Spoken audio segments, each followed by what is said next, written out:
Halo teman-teman semua, kembali lagi bersama saya Rafif di Bincang Akademi, persembahan DDTC Academy. Bincang santai, bahas pajak, bisa Bapak?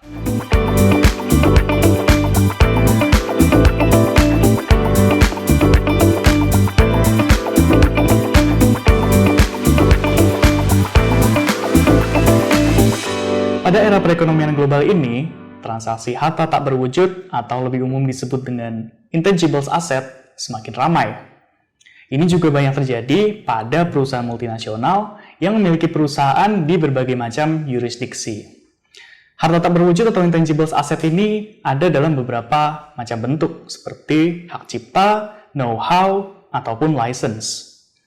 Dan di sini banyak sekali otoritas-otoritas pajak yang menaruh fokus nih pada transaksi harta tak berwujud, terutama pada perusahaan multinasional ini. Dan juga OECD juga banyak menaruh perhatian pada kasus ini. Dan kalau kita perhatikan ya, memang banyak sekali kasus terkait dengan transfer pricing, di mana terjadi sengketa perbedaan pendapat antara otoritas pajak dan juga perusahaan multinasional sebagai wajib pajak. Perbedaan ini terjadi karena berbagai macam faktor.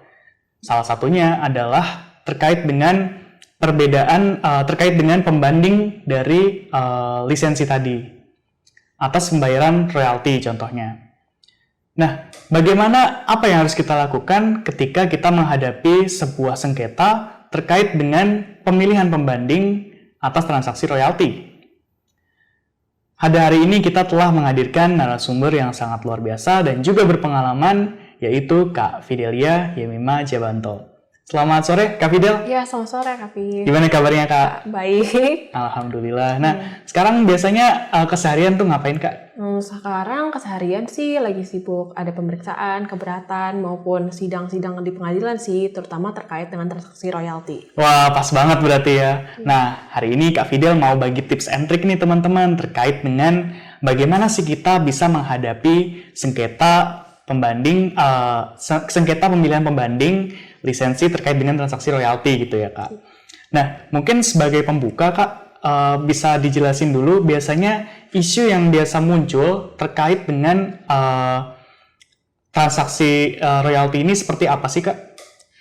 Isu yang cukup common terjadi di sengketa transfer pricing, khususnya transaksi royalti, itu adalah terkait dengan pemilihan perjanjian lisensi pembanding.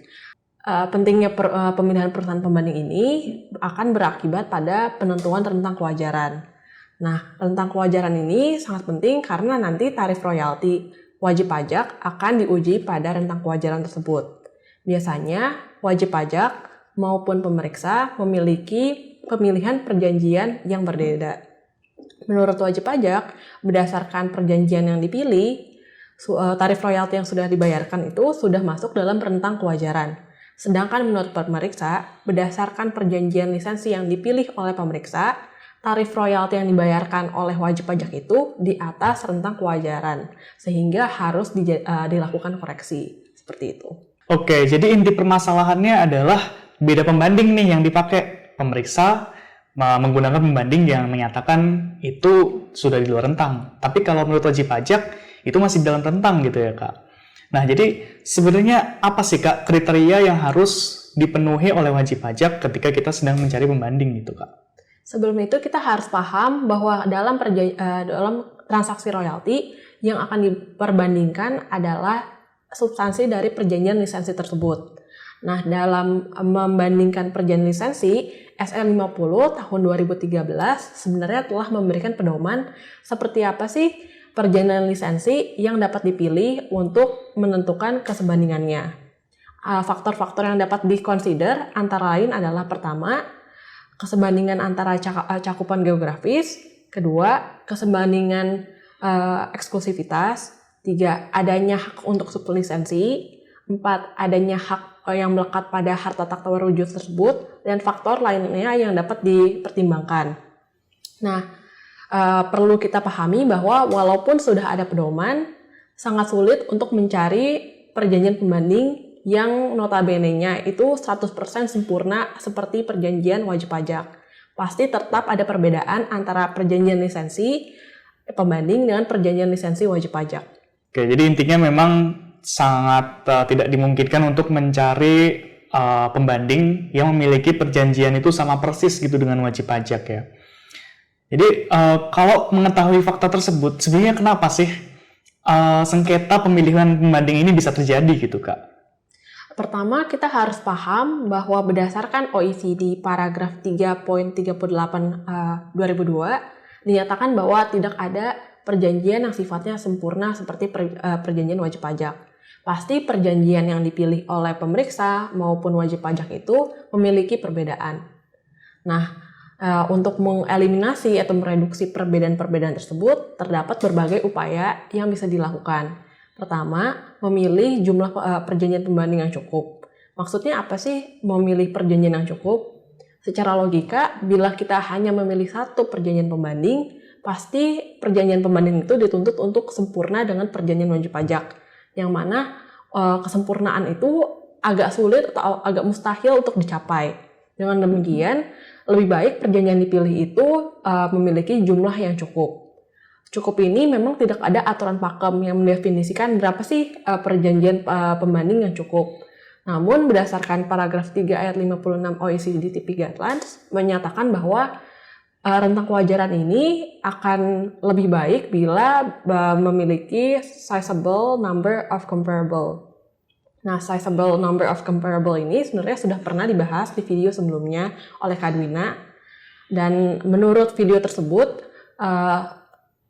minimal pembanding yang bisa dipilih untuk menentukan rentang kewajaran itu adalah 4 pembanding karena bisa menentukan kuartil 1 dan kuartil 3. Namun demikian, tidak ada satupun aturan domestik ataupun aturan internasional yang mengatur jumlah pasti berapa yang pembanding yang cukup, seperti itu. Lanjut yang nomor 2, kita paham bahwa biasanya apabila menganalisis perjanjian royalti, maka yang digunakan adalah metode CAP. Metode CAP ini dihasilkan dari rentang kewajaran perjanjian pembanding yang dipilih. Sedangkan pemilihan perjanjian pembanding ini sifatnya itu sangat subjektif nih antara wajib pajak dan pemeriksa. Nah, untuk memastikan hasil dari perjanjian pembanding itu, maka kita harus melakukan konfirmasi dengan metode TNNM atau yang dikenal sebagai sanity check. Sebenarnya sanity check ini juga sudah tertuang di dalam UNTP manual yang menyatakan bahwa metode TNNM biasanya digunakan untuk mengkonfirmasi dan mengecek kembali hasil pengujian dari traditional transactional method, yaitu dalam kasus ini adalah metode CAP. Selanjutnya, pernyataan dari UNTP manual ini juga didukung oleh pernyataan ahli transfer pricing David Rosenblum yang menyatakan bahwa metode TNNM ini biasanya digunakan untuk menguji hasil pertama, yang mana hasil pertama ini tidak menghasilkan ridiculous answer atau hasil yang tidak masuk akal seperti itu. Maka tips yang bisa diberikan adalah pertama terkait dengan jumlah pembanding dan kedua adalah terkait dengan konfirmasi dengan metode TNNM. Oke, itu yang perlu digarisbawahi ya Kak. Ya, betul. Memang kalau kita mencari pembanding ya itu bisa dibilang penuh subjektivitas gitu ya. Dalam menentukan jumlahnya itu berapa, itu nggak ada pakemnya secara domestik, cuman kita ada best practices-nya gitu ya, yaitu seperti yang dijelaskan oleh Kak Dwina, sebaiknya memiliki 4 pembanding gitu ya, sizable amount of comparables gitu ya. Dan juga kita perlu, kita perlu menguji dengan sanity check gitu ya.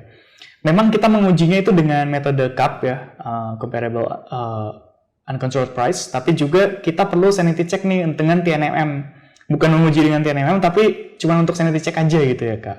Oke, lantas gimana sih Kak cara kita melakukan konfirmasi gitu dengan metode CAP ini? Sebenarnya konfirmasi pembayaran royalti itu sudah juga dituangkan dalam aturan domestik yaitu SE 50 tahun 2013, di mana SE 50 tahun 2013 menyatakan bahwa pembayaran royalti seharusnya mendapatkan tingkat pengembalian yang sepadan. Nah, tingkat pengembalian sepadan di sini dijelaskan lebih lanjut di per 22 yang menyatakan bahwa tingkat pengembalian sepadan dapat terlihat dari rasio finansial. Beberapa rasio finansial yang dapat digunakan untuk mengecek tingkat pengembalian sepadan itu ada: satu, ada rasio tingkat pengembalian aset; dua, rasio tingkat pengembalian total biaya; dan tiga, rasio tingkat pengembalian aset.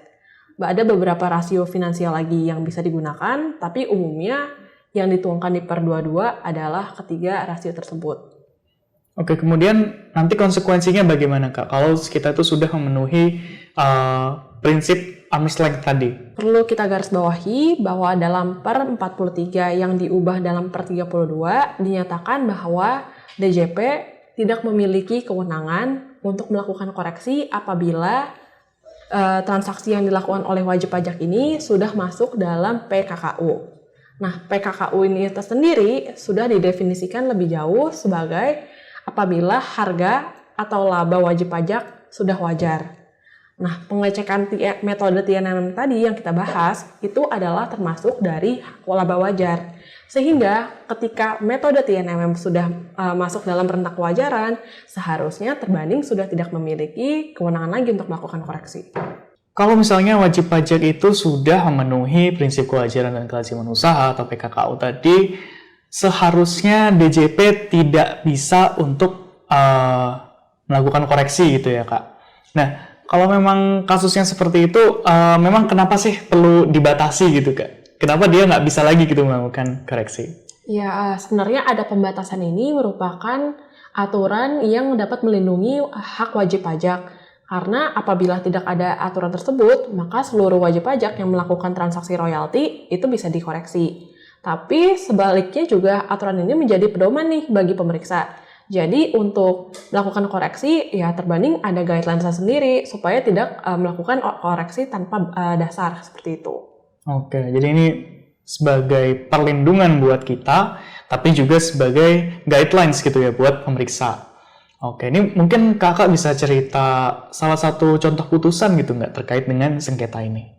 Jadi ada satu putusan pengadilan yang bahkan sudah sampai Mahkamah Agung, di mana sengketa itu terkait dengan pemilihan perjanjian royalti. Nah, tapi dalam kasus itu, laba bersih si pemohon banding itu sudah bahkan jauh di atas rentang kewajaran dan di atas berarti artinya di atas rata-rata industri sejenis. Namun tetap dikoreksi. Nah, dalam putusan itu, Majelis Hakim Mahkamah Agung berpendapat bahwa ketika metode CAP yang dikonfirmasi dengan metode TNMM sudah memenuhi prinsip dari PKKU, maka seharusnya terbanding tidak lagi bisa melakukan koreksi. Nah, dengan demikian, maka Majelis Hakim membatalkan koreksi terbanding tersebut. Oke, jadi pada akhirnya Majelis Hakim itu membatalkan koreksinya gitu ya. Nah, oke, mungkin sebagai penutup nih Kak, ada tips and trick nggak Kak buat dalam menghadapi sengketa ini? Ya, mungkin bisa dikonklusikan ada dua cara nih untuk menghindari sengketa dari pemilihan pembanding di transaksi royalti. Pertama, memastikan bahwa pembanding yang dipilih ini sudah dalam jumlah yang cukup. Dan kedua, ketika ingin melakukan pengujian metode CAP, kita juga harus mengkonfirmasi hasil dari metode CAP ini dengan metode TNMM. Hal ini bertujuan supaya semoga dalam kedepannya transaksi royalti itu juga tidak dikoreksi oleh terbanding seperti itu. Oke, jadi di sini ada 2 poin utama ya Kak. Pertama, kita harus memastikan jumlah pembanding yang kita gunakan itu cukup dan oke gitu ya, sesuai dengan kriteria yang ada di peraturan. Dan juga kita perlu sanity check gitu ya. Kita sudah menggunakan CAP, apakah CAP ini sudah benar gitu ya Kak, dengan menggunakan TNMM tadi. Nah, teman-teman di sini yang pengen tahu bagaimana sih cara menghadapi sengketa TIPI di Pengadilan Pajak dan Mahkamah Agung, kita punya acara yang sangat tepat buat teman-teman semua. Acaranya akan diselenggarakan pada hari Sabtu 15 April 2023 dari jam 9.30 hingga jam 1 siang melalui Zoom meeting. Nah, di acara ini kita mau bahas nih secara sangat komprehensif bagaimana langkah-langkah yang bisa kita lakukan dalam menghadapi sengketa transfer pricing di Pengadilan Pajak dan juga Mahkamah Agung. Kita akan membahas tentang sumber hukum, tentang beban pembuktian, bagaimana kita memahami pemilahan perkara di Mahkamah Agung, dan juga mengetahui hal-hal apa saja yang harus ada dalam putusan Pengadilan Pajak memahami pentingnya peran dan akses terhadap berita acara sidang, urgensi pemahaman atas fakta dan kondisi yang sebenarnya dalam melakukan analisis VAR, dan juga kita akan menelaah studi-studi kasus sengketa transfer pricing terkini, contohnya yaitu sengketa jasa intragroup, intangibles, dan juga perusahaan merugi. Dan juga kita akan membahas nih, bagaimana sih cara upaya penyelesaian sengketa TP melalui Mutual Agreement Procedure atau MAP sesuai dengan regulasi terkini. Nah, di seminar ini juga sudah diperbaharui loh sebagaimana dengan buku terbaru terbitan DDTC. Tunggu apa lagi? Daftarkan diri Anda sekarang juga di academy.ddtc.co.id/seminar. Semoga video ini bermanfaat dan terima kasih banyak juga buat Kak Fidel atas insight-nya dan semoga teman-teman semua bisa mendapatkan manfaatnya ya. Sampai ketemu di episode berikutnya dan terima kasih sudah menonton sampai akhir. Bincang santai, bahas pajak, bisa Bapak.